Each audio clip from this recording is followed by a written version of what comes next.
Hey, this is Mrs. Dellosso, and in this podcast, we are going to be talking about biological molecules.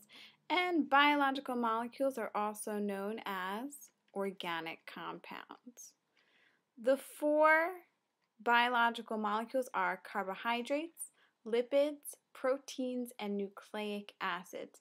In this podcast, we're going to focus mainly on carbohydrates and lipids, and in the next podcast, we'll talk about proteins and nucleic acids. So, with these biological molecules, we're going to be talking about the building blocks that make them up. For example, the building blocks of carbohydrates are sugars, and lipids are a little bit of an exception. We'll talk about that a little bit later on, but an example of lipids are fats, oils, and waxes. The building blocks of proteins are amino acids. Nucleic acids, such as DNA and RNA, are made from nucleotides. So each of these biological molecules are made up of building blocks or monomers. All right, so let's get started with our carbohydrates. So carbohydrates, like I said before, are mainly made up of sugar, right? We can also find carbohydrates that in chitin, which makes up the exoskeleton of our cricket friend here. And we can also find carbohydrates in the cell wall of plants, and that is called cellulose, which will give it the cell wall its nice rigid structure. So here are some examples of carbohydrates, and carbohydrates are organic molecules that contain carbon, hydrogen, and oxygen. So when we have sugar molecules, we can have a single sugar molecule, we can have two, and we can have many sugar molecules that are together. So when we just have one single sugar, we have a monosaccharide. Mono meaning one, saccharide meaning sugar, so we just have one sugar. Well, what about when we have two sugar molecules together? So when we have two sugar molecules together, we form something called a disaccharide, meaning two sugars.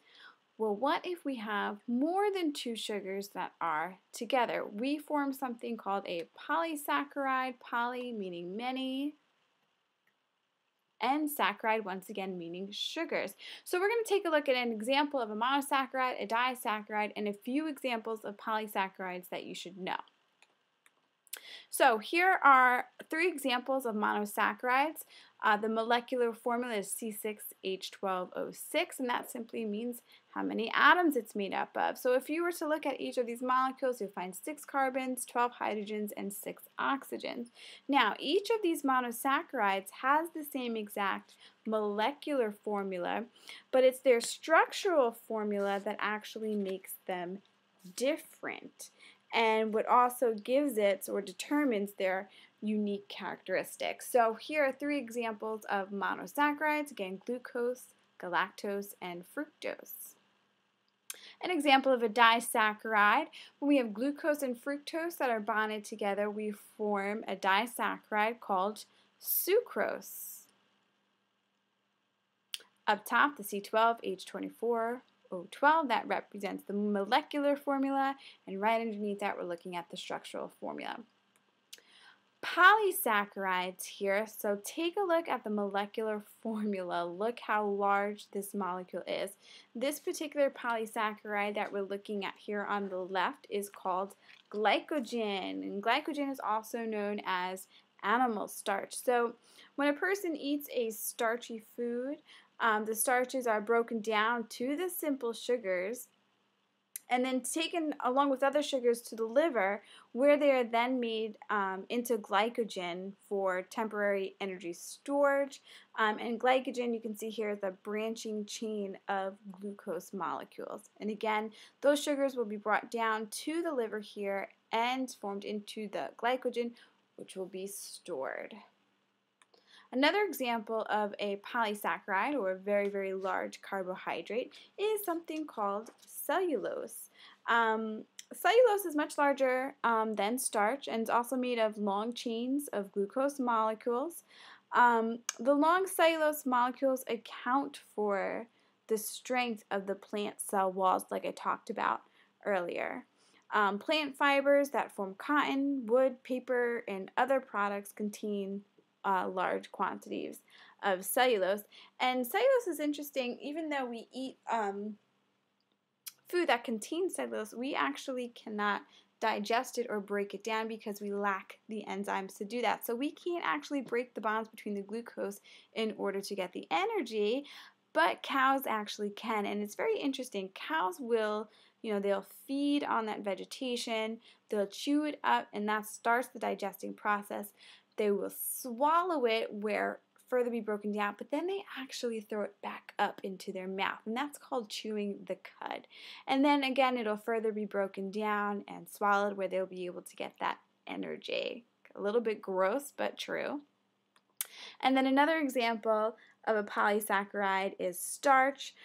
Starch is one of the primary substances that plants store as food, and the starch from corn, potatoes, wheat, and rice constitute the major energy source for humans. So again, cellulose and starch, other examples of polysaccharides, which are large carbohydrates. All right, so we're talking about how sugar molecules are bonded together, and how does that happen? By what process? So we take a look at the top here, we have dehydration synthesis. So dehydration means that we're going to take out water, and synthesis means to build up. So by taking out a water molecule, we will be able to form a larger molecule. So we are going to take out a water molecule, so again that will be H2O from over here, and by removing that molecule, we will be able to form a disaccharide from these two monosaccharides, glucose and fructose. So, removing the water molecule, we will then form a disaccharide called sucrose, and that's dehydration synthesis. That's how we build larger molecules called polymers. How do we then break these polymers apart? We will do that by the process called hydrolysis, and hydro referring to water, and lysis meaning to split. We will then add water to split this polymer apart like so. So now we're going to take this polymer sucrose, add water, and split those two molecules or monosaccharides apart there, so that we have our glucose and fructose. So dehydration synthesis is putting those or building up together. Hydrolysis is when we add water to split the molecules apart. All right, next we're going to talk about lipids. Lipids are composed largely of carbon and hydrogen, which you can see represented in the structural formula here. You can see the carbon and hydrogen bonds. They're not true polymers. They're not like the carbohydrates that we just looked at. They are a little unique. They're nonpolar. They don't mix well with water, and some examples are fats, oils, and waxes. So lipids are most often just structural, but they do contain lots of energy, and the energy is going to be found here in these fatty acid tails. When we eat lipids or fats, lipase, which is an enzyme, will break these fatty acids tails down, and that's how we get the energy from these fats.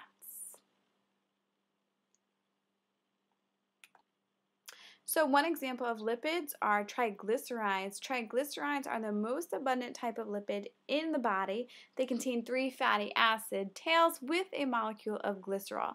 So in this diagram, up top we have our glycerol molecule, and on the bottom here we have our 3 fatty acid tails. The glycerol and the fatty acid tails are bonded together through the process of dehydration synthesis. So there's 3 water molecules that are taken out in order to form, to the right here, our triglyceride.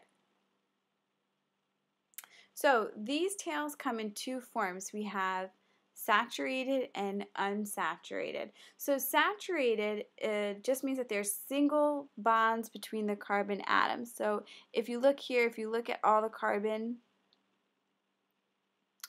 atoms, there's all one line just represents one bond in between them. So unsaturated, if you take a look at this molecule, we have a double bond here. And that's unique because with the single bonds, we have a straight straight linear line here. But when we have that double bond there, it's actually not as straight. There's a little bit of a kink in the line, and that's due to the double bonds there. So an example of a saturated fat would be like butter. An example of an unsaturated fat would be like oils. So saturated fats will be solid at room temperature, and unsaturated fatty acids will be liquid at room temperature. So liquid, these will be solid.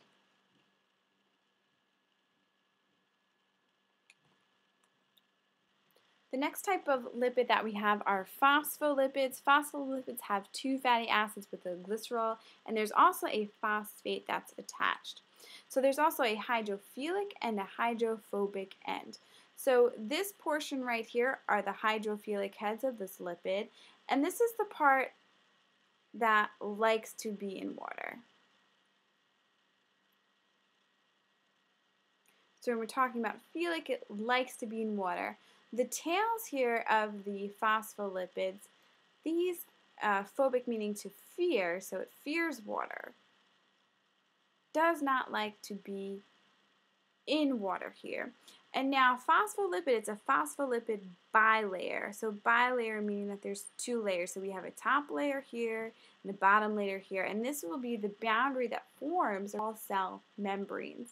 And it's interesting, these phospholipids, it's a fluid, they're fluid, they're constantly moving back and forth. It also is very important to have this bilayer because it regulates what goes in and out of cells.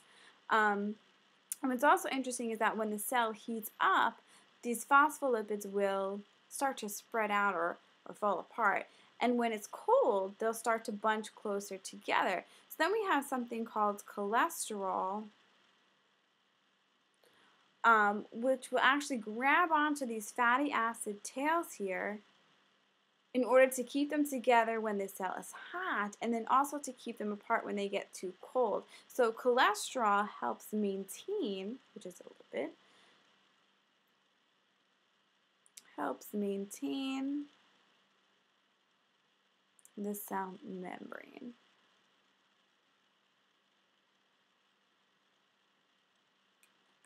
So cholesterol is an example of a steroid, and it also can function, or steroids can function as chemical messengers or hormones throughout the body. And here is a structural example of a steroid. So a steroid is an example of a lipid. And that sums up lipids. So lipids, we just talked about triglycerides, phospholipids, and steroids. The other biological molecule we talked about were carbohydrates. So make sure you go back, review your notes, and if you have any questions, bring them to class.